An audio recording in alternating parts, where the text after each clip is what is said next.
What's up, Riley? What's up? What are you doing?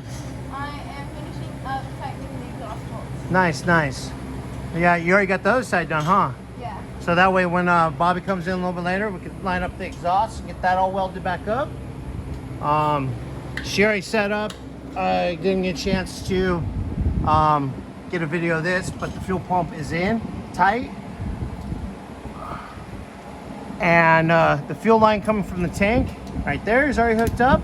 She ran, I don't even know if we're gonna be able to see it. She already ran the hard line.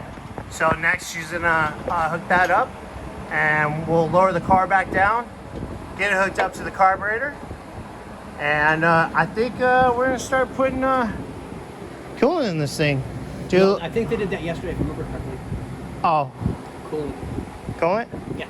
Oh, after I left? Yep. Oh, okay. So we'll check that. He wants us to do a pressure test on it. Yeah.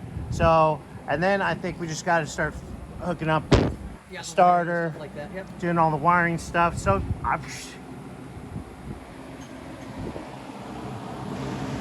maybe by noon we can have this thing fired up. Well, it's going to be pretty much you guys today because after smashing my hand, we should have gotten that on video. that 101, which you don't do. yeah. But all right, well, that's our quick little clip there. What do we say, Riley? Peace. Peace. Deuces.